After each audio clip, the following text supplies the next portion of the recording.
Hello, Oprah Daily Insiders. My name is Alua Arthur, and I'm a death doula and founder of Going with Grace, a company that offers death doula training and end-of-life planning and support. I am also the author of the New York Times best-selling book, Briefly, Perfectly Human. Today, I'm here to talk about the power of living and dying. About 11 years ago, I was practicing law at the Legal Aid Foundation of Los Angeles, and I grew really depressed. And I took a medical leave of absence, so I went to Cuba, and I met a fellow traveler on the bus. Her name was Jessica.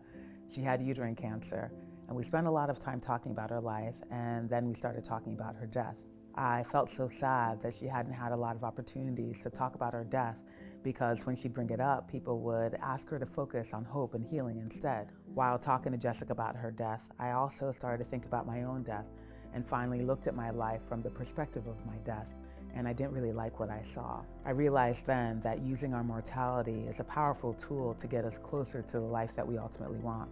Not long after I came back from Cuba, my brother-in-law, Peter St. John, became ill, and I got to support him in his death. It was an isolating time and one that grew my capacity for compassion, because then I saw what I had hinted at in Cuba, but what became very real, which is how isolating it felt to be with somebody I loved so dearly who was dying. I wanted somebody present who would hold our hands and our hearts, who would answer questions and offer resources, and I couldn't find anybody, so I became that somebody for other people.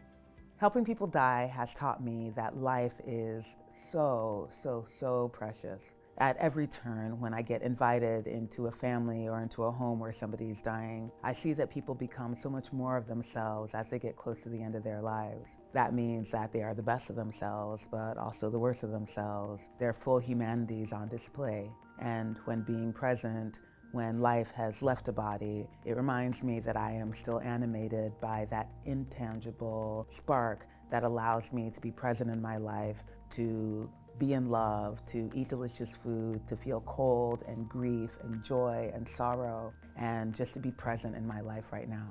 To me, dying well ultimately means living well. To reach the end of our lives totally satisfied with what it is that we did while we were here, to have lived authentically, to move through life in surrender, to release control of the things that I cannot control, to fill up my body, to take up space for the fact that I'm here. If I'm doing that, then I'm living well, which ultimately means I'll be dying well. For more on the connection between living well and death, check out my book, Briefly, Perfectly Human, and visit oprahdaily.com.